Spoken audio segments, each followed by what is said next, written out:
So first question is done, second is done, third is done. Now let's take fourth question.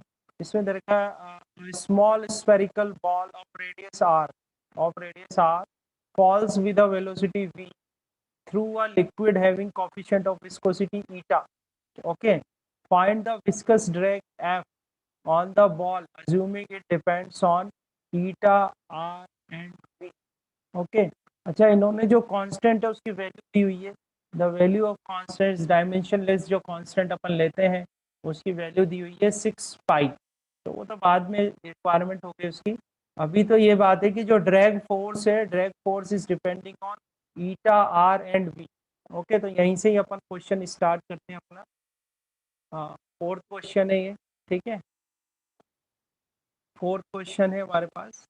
जो drag force है F वो depend कर रहा है किस किस पे, ईटा पे डिपेंड कर रहा है, आर पे डिपेंड कर रहा है और बी पे डिपेंड कर रहा है. ठीक है, तो हम फर्स्ट स्टेप हमारी क्या होती है, let's the dimension, its dimension is a, its dimension is b and its dimension is C.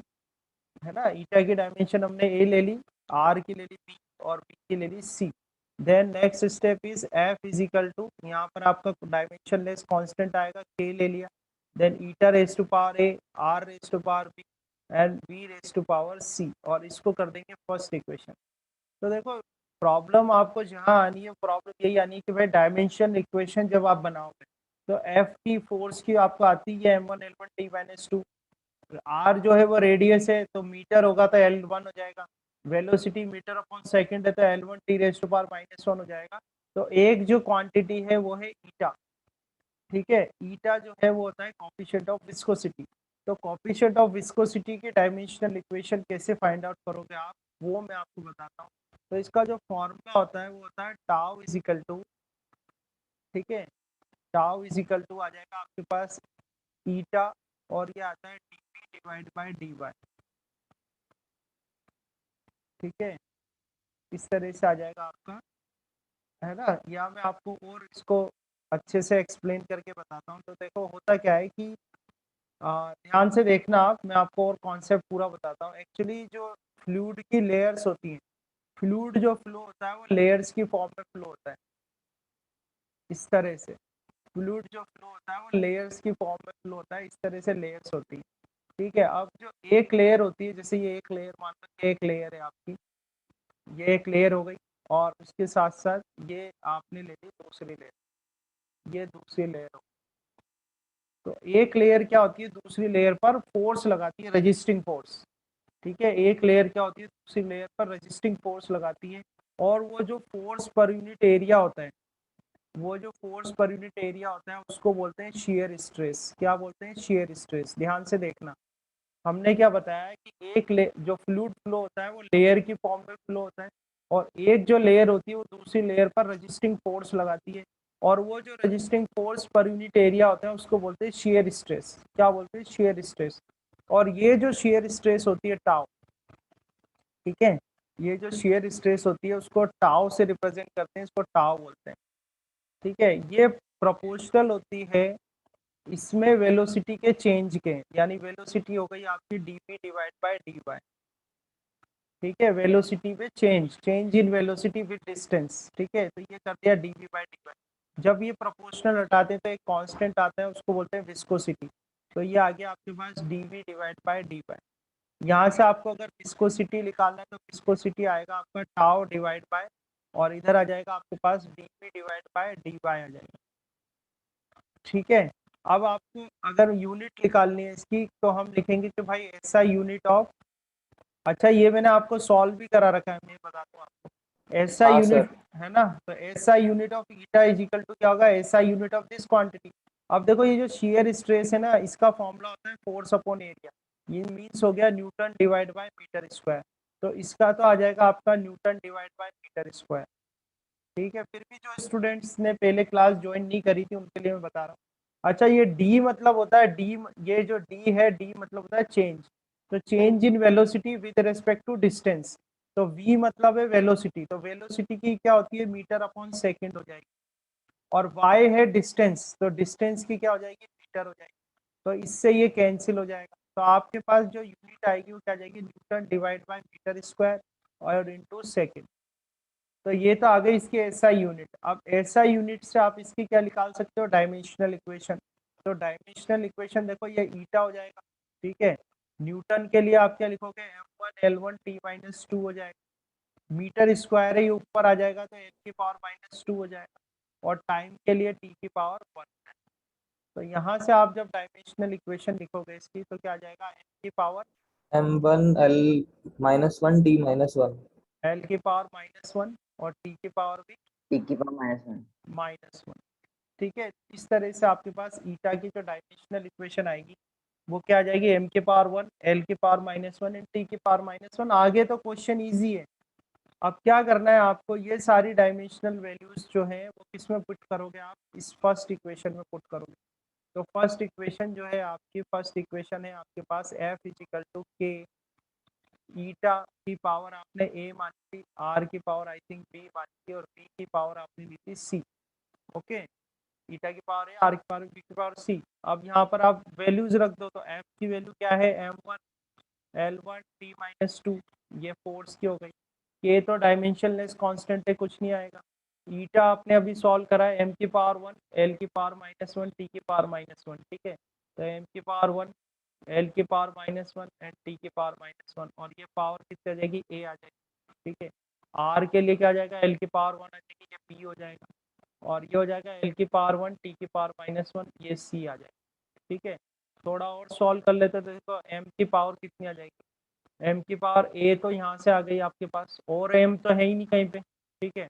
l की पावर की बात करें तो -a तो इधर से आ जाएगा, -a plus b, -a plus b plus c आ जाएगा, ठीक है। t की पावर देखें तो -a इधर से आ रहा है, इधर तो t है नहीं, और ये -c आ जाएगा, -c। ठीक है। अब वापस से वही कॉन्सेप्ट लगाएंगे कि इक्वेशन अगर ये डायमेंशनली करेक्ट है तो देखो a इज इक्वल टू तो कितना आ जाएगा, 1 आ जाएगा। पहला बात, a इज इक्वल टू 1 आ गया। सेकंड देख लो, -a plus b plus c, ये इज इक्वल टू 1 आ जाएगा। ये आपकी सेकंड इक्वेशन आ गई, ठीक है। Then -a -c is equal to -2 आ जाएगा, ये आपकी आ जाएगी थर्ड इक्वेशन। तो इस तरह से 3 इक्वेशन मिली है। तो a की वैल्यू 1 है तो यहाँ पुट कर दूँ -1 -c इज इक्वल टू -2, ठीक है। तो -c इज इक्वल टू कितना आ जाएगा, -2 और +1 आ जाएगा, यानी कि यहाँ से मेरे पास -1 आ जाएगा, -c है, c से c कैंसिल हो जाएगा, वो -2 माइनस कैंसिल हो जाएगा, और c इज इक्वल टू कितना आ जाएगा, 1 आ जाएगा। तो c इज इक्वल टू 1 आ गया, a इज इक्वल टू 1 आ गया, ठीक है। अब क्या लिखा, क्या बचा अपना, b बचा है। तो इक्वेशन 2 लगा दो, फ्रॉम इक्वेशन 2, ठीक है, फ्रॉम इक्वेशन 2 सेकंड इक्वेशन लगा देते हैं। तो सेकंड इक्वेशन में -a मतलब -1 -1 प्लस b प्लस c मतलब c की वैल्यू भी है मेरे पास, c यानी 1 एंड इज इक्वल टू 1। तो ये +1 -1 कैंसिल हो जाएगा, तो b की वैल्यू आ कितनी आ जाएगा सर ये जाएगी, b की वैल्यू भी 1 आ जाएगी। अब जो अपनी इक्वेशन 1 थी वो थी f इजिकल टू, है ना, f is equal to k eta raise to power a, है ना, r raise to power b and b raise to power c। तो इसमें वैल्यू रख दो। अच्छा, ये हमें गिवन है कि k की वैल्यू कितनी है, 6 पाई, ये क्वेश्चन में गिवन है, the value of k is 6 पाई। तो यहाँ पर जो 6 सर तो पाई सॉल्व रख दो, थोड़ी करना है। नहीं नहीं, डायरेक्ट रखना है बस आपको। k की वैल्यू 6 पाई गिवन है, उसको 6 पाई रख दो, और ये आ जाएगा ईटा r b, और ये आ गया आपका आंसर। तो f इजिकल टू कितना, आंसर हमारे पास आया f is equal to 6 pi eta r। तो देखो अगर हम ये बात करें कि आपको प्रॉब्लम कहाँ आ सकती है, तो प्रॉब्लम आ सकती है अगर इस तरीके की क्वांटिटी आ गई, जैसे विस्कोसिटी आ गई आपके पास, तो इसकी डायमेंशनल इक्वेशन निकालना है। तो अब आप ये मत सोचना कि सर हम कैसे याद रखें। तो देखो इसका एक ही तरह का है, प्रैक्टिस। जब आप प्रैक्टिस करोगे तो आप एक चीज नोटिस करना कि रिपीटेडली सेम क्वांटिटीज आ रही हैं आपके क्वेश्चंस में, तो आपको वन टाइम याद रखना है। और उसके लिए मेरा सजेशन यही है कि इनिशियल जो मेरे लेक्चर्स थे, आई थिंक आप सबके पास होने चाहिए नोट्स। इनिशियल जो मेरे लेक्चर्स थे, मैंने अलग अलग थर्मल, इवन थर्मल क्वांटिटीज लेके भी सॉल्व कराए, वो मैंने आपके साथ शेयर करे हुए हैं पूरे, ठीक है। तो आप वहाँ देखना, और उन लेक्चर्स को जरूर ध्यान से देखो आप, वो मेरे यूट्यूब चैनल पे भी पोस्टेड हैं, वहाँ देखो। थर्मल क्वांटिटीज़ है, मैग्नेटिक क्वांटिटीज़ हैं, ठीक है, तो हाँ मैकेनिकल सर, नोट्स में है तो सर। है ना, वो सब मैंने कर रखे हैं, एक बार आप जरूर उनको देख लो और कोई दिक्कत आपको इससे आएगी। तो इस तरह से फोर्थ क्वेश्चन है। प्रॉब्लम मैंने आपको बता ही दिया। प्रॉब्लम ये हो सकता है कि आपको डायमेंशनल इक्वेशन निकालने में प्रॉब्लम, उसके अलावा मुझे नहीं लगता कि सॉल्यूशन करने में आपको कहीं पर भी कोई दिक्कत आएगी। स्टेप्स आपके पास हैं ही सही, आप आराम से सॉल्व कर सकते हो। तो फोर्थ क्वेश्चन आपका इस तरह से हो जाएगा, है ना। ये फोर्थ क्वेश्चन अपना डन हो गया। जितने हो सकते हैं उतने मैं बता रहा हूँ इस लेक्चर में, बाकी सब आपको करने हैं। फिफ्थ जो क्वेश्चन है, फिफ्थ में दे रखा है the velocity of a freely falling body is a function of the distance fallen through H and acceleration due to gravity G. तो आपको डायमेंशनली ये प्रूफ करके बताना है। तो वेलोसिटी की बात कर रहे हैं, ठीक है। फिफ्थ क्वेश्चन है और इजी क्वेश्चन है, आप लोग भी बहुत आसानी से कर सकते हो, ठीक है। नहीं, शुरू से रखने की कोई ज़रूरत नहीं है सर, के की वैल्यू शुरू से नहीं रखना, कोई ज़रूरत नहीं। लास्ट में फाइनल जब आप आंसर बना रहे हो तब आप के की वैल्यू रखो, ठीक है, उस समय आप रखो के की वैल्यू। सो ये जो क्वेश्चन किया था हमने, आई थिंक फोर्थ क्वेश्चन था। फोर्थ के बाद फिफ्थ क्वेश्चन ले लेते हैं। फिफ्थ में ये कह रहे हैं कि जो वेलोसिटी है, फ्रीली फॉलिंग बॉडी है, और फ्रीली फॉलिंग बॉडी की जो वेलोसिटी है वो डिपेंड करती है हाइट पर और ग्रेविटेशनल एक्सेलरेशन पर। तो हम यहीं से ही क्वेश्चन अपना स्टार्ट करते हैं कि let that velocity is proportional to h and g and the dimension of h is x and dimension of g is y, then v is equal to एक कांस्टेंट आ जाएगा, k लिख दो आप उस कांस्टेंट को, h raise to power x आ जाएगा and g raise to power y आ जाएगा, और ये आपकी फर्स्ट इक्वेशन आ जाएगी। और ये तो काफ़ी इजी है क्योंकि इसमें कुछ भी एक भी क्वांटिटी ऐसी नहीं है जिसमें आपको दिक्कत हो। वेलोसिटी आप जानते ही हो, L raise to power one, T raise to power minus one. के डायमेंशन ले से हाइट के लिए एल की पावर वन आएगा तो ये एक्स आ जाएगा, और मीटर अपॉन सेकेंड स्क्वायर है तो L one T raise to power minus two, और यहाँ से आपके पास वाई आ जाएगा। तो देखो आप, एल की पावर कितना आ जाएगा, x plus y, and T raise to power हो जाएगी माइनस टू वाई। -2y। ठीक है, कंपेयर कर लो, कंपेयर करोगे तो x plus y is equal to तो 1 आ जाएगा, and minus two y is equal to आपके पास आ जाएगा -1। -1। हाँ, कैंसिल कर दो। सो वाई रे इज इक्वल टू 1/2। पहला आंसर आपके पास ही आ गया, y इज इक्वल टू 1/2, और x plus 1/2 is equal to क्या हो गया, हाफ हो जाएगा सर ये। तो वापस से प्लस का ही 1/2 आएगा यहाँ से, तो ये x इज इक्वल टू 1/2 आ गया। क्या करेंगे, वैल्यू पुट कर दो तो v is equal to k, ठीक है, h raise to power 1/2 and g raise to power 1/2, तो आपके पास आ जाएगा k अंडर रूट जी एच। तो ये आपका आंसर आ जाएगा, जो कि आपने देखा भी होगा, आंसर दिया हुआ है। So v is equal to कितना आ जाएगा आपके पास, k अंडर रूट जी एच। ठीक है, सिंपल है, देख लो आप, क्वेश्चन देख लेते हैं। देखो v is equal to k under root ji H आ रहा है ना, सही है, इस तरह से आ जाएगा। ठीक है, तो फिफ्थ क्वेश्चन भी कर लोगे आप। फिफ्थ के बाद सिक्स, देखो सिक्स क्वेश्चन की बात करें अपन, सिक्स में क्या दे रखा है, सिक्स क्वेश्चन देखते हैं। सिक्स्थ में दिया हुआ है कि using the method of dimensions derive an expression for the energy of a body executing simple harmonic motion, assuming this energy depends upon mass, frequency and amplitude of vibration। तो mass, frequency and amplitude, ठीक है, मास, देखते हैं अपन इस question को भी। तो question में कोई भी क्वांटिटी हो, आपको तो देखना है कि कौन सी फिजिकल क्वांटिटी किस पे डिपेंड कर रही है, उससे आपका जो है आंसर बन जाएगा, ठीक है ना। तो सिक्स्थ क्वेश्चन है, तो ये कह रहे हैं कि एनर्जी जो है वो डिपेंड कर रही है किस पे, मास पे और फ्रिक्वेंसी पे। फ्रिक्वेंसी को मैं एफ लिख देता हूँ, मास पे, फ्रिक्वेंसी पे, और एम्पलीट्यूड को आर से डिनोट किया हुआ। तो आप क्या करोगे, let the dimension of mass is x, frequency y, and जो एम्पलीट्यूड है उसके लिए क्या कर लेंगे, जेड कर लेंगे। तो यहाँ से E इज इक्वल टू क्या आ जाएगा आपके पास, k constant, then m raise to power x, f raise to power y and r raise to power z, और ये फर्स्ट इक्वेशन आपकी आ जाएगी। ठीक है, अब यहाँ पर एनर्जी, एनर्जी की ऐसा यूनिट क्या होती है, जूल होती है।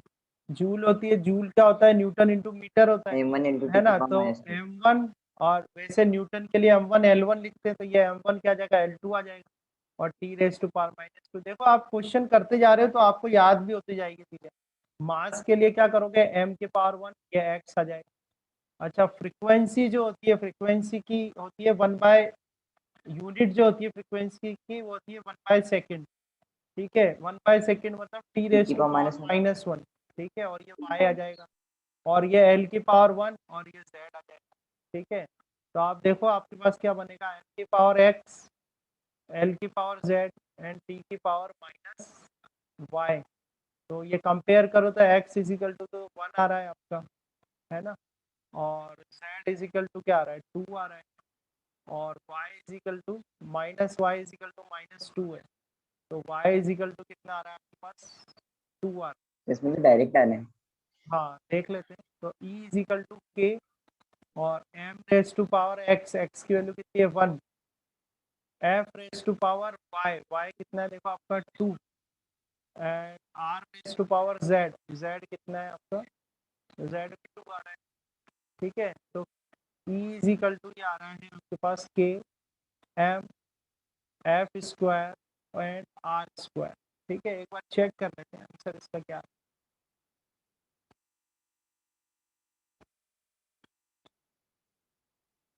हाँ ठीक है, बिल्कुल सही आ रहा है, बस मैंने न्यू की जगह क्या माना हुआ है, एफ। मैंने फ्रीक्वेंसी, इन्होंने फ्रीक्वेंसी न्यू अज्यूम करी है, मैंने फ्रीक्वेंसी को एफ से डिनोट किया हुआ है, तो के एम f² r²। तो अपना भी देख लेते हैं आंसर क्या आ रहा है। देखो आप, के एम f² r²। ठीक है, करेक्ट आंसर है, बिल्कुल यही आंसर आ रहा है। तो 6th क्वेश्चन भी आपका इस तरीके से हो जाएगा, है ना। तो सारे कर सकते हो आप, ऐसी दिक्कत नहीं है किसी भी क्वेश्चन में। जैसे 7th क्वेश्चन की आप बात करो, 7th क्वेश्चन देख लेते हैं अपन। 7th में दे रखा, body of mass m hung at one end of the spring execute simple harmonic motion, prove that the relation। तो ये रिलेशन आई थिंक आपको विजिबल हो रहा होगा, ये सर आप रिलेशन। सिंपल हार्मोनिक मोशन कब एक्सप्लेन करोगे? सिंपल हार्मोनिक मोशन बेटा चैप्टर है आपके, वेव्स वाला जो चैप्टर है ना, उसमें है सिंपल हार्मोनिक। ठीक है, क्योंकि आप जब तक वो नहीं बताओगे तब तक हमें ये समझ में आएगा नहीं, नहीं एटलीस्ट नहीं मुझे तो नहीं ऐसा, आएगा। कौन, एक बार नेम बताना आपका, कौन बोल रहे हो आप। क्रिश। क्रिश, नहीं नहीं ऐसा कुछ भी नहीं है, कैसे नहीं समझ में आएगा। आपको ओनली फिजिकल क्वांटिटीज दे रखी है, कौन सी फिजिकल क्वांटिटी किस पे डिपेंड कर रही है। अगर ऐसे बात करी जाए तो ये तो मॉडर्न फिजिक्स का क्वेश्चन है, ये जो फर्स्ट क्वेश्चन आपने करा ये तो मॉडर्न फिजिक्स का क्वेश्चन है ना। ऐसे ही अगर आप बात करो, ये आपका सेंट्रीपिटल फोर्स, फोर्स वाले चैप्टर का क्वेश्चन है। अगर देखें, ये आपका ग्रेविटेशन का क्वेश्चन है। ठीक है, ये वाला क्वेश्चन आपका मैकेनिकल प्रॉपर्टीज ऑफ फ्लूइड का है ना। ये क्वेश्चन आपका मोशन का है, मोशन इन स्ट्रेट लाइन का है। तो यहाँ सर पर वो जो, सब तो पढ़ रखा है ना हमने। नहीं नहीं कैसे आपने, ये जो है जो आप स्टडी कर रहे हो ना उस पर ध्यान दो। 1 सेकंड में को क्वेश्चन में दिया जाएगा, आपको परेशान नहीं होना है। आपको इक्वेशन दी है t इजिकल टू 2πm/k, तो t इसमें टाइम पीरियड है, टाइम पीरियड की यूनिट सेकंड होती है। अच्छा, स्प्रिंग फोर्स जो होता है उसका फॉर्मूला होता है -kx। ठीक है, इसमें जो k है वो स्प्रिंग कांस्टेंट होता है, तो k इजिकल टू यहाँ पर आ जाएगा F/x। तो F तो फोर्स है तो न्यूटन, और x के लिए आ जाएगा मीटर। तो यहाँ से अगर मैं k की डायमेंशनल इक्वेशन लिखना चाहूँ तो ये आपके पास आ जाएगा m1 L1 T-2, और इसको ऊपर ले जाऊंगा तो L⁻⁻1 आ जाएगा। यानी आपको जो एनालिसिस करना है वो डायमेंशनल एनालिसिस करना है। तो ये m⁻1 L⁻0 एंड T⁻²। तो ये k का आ गया। मास जरूर दे रखा है, मास के लिए आप जानते ही हैं m⁻1 आ जाएगा, और टाइम पीरियड के लिए जो t दे रखा है उसकी डायमेंशनल इक्वेशन आ जाएगी T⁻1। पहला काम आपको ये करना है कि आपको ये चेक करना है कि ये जो इक्वेशन है, ये जो ये जो इक्वेशन आपको दे रखी है ये डायमेंशनली करेक्ट है या नहीं है, ये वाली इक्वेशन। तो LHS RHS कर लो, तो LHS तो T⁻1 आ जाएगा। ठीक है, 2π तो डायमेंशन लेस है, कोई डायमेंशन नहीं आएगी। m के लिए आप कर दोगे m⁻1 कर दोगे, और k आपने निकाला ही है, k के लिए इसको ऊपर, k के लिए आप सॉल्व करो तो देखो के की आपको डायमेंशनल इक्वेशन हमने क्या निकाली हुई है, m की पावर 1, l की पावर 0 एंड t की पावर -2। इसको ऊपर लेके आ जाओ आप, तो m की पावर 1 -1 ये m की पावर 0 हो गई और t की पावर जो है +2 हो जाएगी। तो आप देखो यहाँ पर तो t की पावर 1 आ रहा है और यहाँ पर t की पावर +2 आ रहा है, तो मतलब ये इक्वेशन जो है आपकी क्या हो गई, इनकरेक्ट हो गई। तो पहला आंसर तो आपको ये करना है। सेकंड ये कह रहे हैं कि अगर ये इनकरेक्ट है, अगर ये रिलेशन आपका इनकरेक्ट है तो आप रिलेशन बताओ जो सही हो, वो रिलेशन बताओ। तो सही रिलेशन कैसे करोगे, तो देखो टाइम पीरियड जो है वो डिपेंड किस किस पे कर रहा है, एक तो मास पे डिपेंड कर रहा है और स्प्रिंग कांस्टेंट पे डिपेंड कर रहा है। So let's assume that the dimension of mass is x and dimension of k is y। तो यहाँ से आपके पास t आ जाएगा, कांस्टेंट आप k ले लोगे जो कि हमने शुरू से बता रहा हूँ, m की पावर x आ जाएगी और k की पावर y आ जाएगी। ये एक इक्वेशन आपके पास है। आप सबकी डायमेंशनल इक्वेशन पुट कर दो, सारी डायमेंशनल इक्वेशन आपके पास है, तो ये t की पावर तो 1 आ जाएगा, m की पावर 1 आ जाएगा, इधर x आ जाएगा और k का देखो, k के लिए क्या निकाला मैंने, m की पावर 1 और t की पावर -2 और ऊपर आ जाएगा आपके y। तो इसको और अरेंज कर दो तो m की पावर क्या आ जाएगा, x और यहाँ से x plus y। y हो जाएगा और यहाँ पर t की पावर बेटा कितना आ जाएगा, -2y। हम क्या आगे की स्टेप हमारी क्या है, हम पावर्स कंपेयर करेंगे, तो x plus y is equal to तो 0 आ जाएगा, ये अपनी फर्स्ट इक्वेशन आ जाएगी और -2y इज इक्वल टू कितना आ जाएगा, 1 आ जाएगा। तो यहाँ से y इज इक्वल टू -1/2 आ जाएगा, आ रहा है ना, y इज इक्वल टू क्या है, -1/2, ठीक है। और फिर आपके पास है x प्लस y कितना है, -1/2 इज इक्वल टू 0 है, तो x इज इक्वल टू आ जाएगा प्लस का 1/2, ठीक है। अब ये सारी वैल्यूज आप रख दोगे किसमें, इक्वेशन नंबर 1। तो इक्वेशन नंबर 1 में आप पुट करोगे तो t इज इक्वल टू आ जाएगा k और m की पावर x कितनी है आपकी, प्लस का 1/2 है और k की पावर y कितना है आपका, -1/2 है। तो इसको मैं ऐसे लिख सकता हूँ कि t is equal to k और m/k की पावर कितनी हो जाएगी, 1/2 हो जाएगी 1/2। और इसी को अपन क्या लिख सकते हैं, k√m/k। तो ये हमारे हाँ पास सर, फिर रिलेशन हो आ गया, जाएगा। बस है ना। तो ठीक है, आपके माइंड में क्वेश्चंस आने चाहिए, बहुत अच्छी बात है, बट थोड़ा बहुत आप जैसे जो हम इतने सालों से पढ़ा रहे हैं, तो थोड़ा हम आपको कुछ गाइड करें तो आप उसको भी फॉलो करो तो चीज़ें काफ़ी आसान हो जाएगी। तो देखो t इजिकल टू k√m/k आ रहा है, ये करेक्ट आंसर, ठीक है। तो सर एक बार आंसर दिखा दो 7 का। क्या बेटा,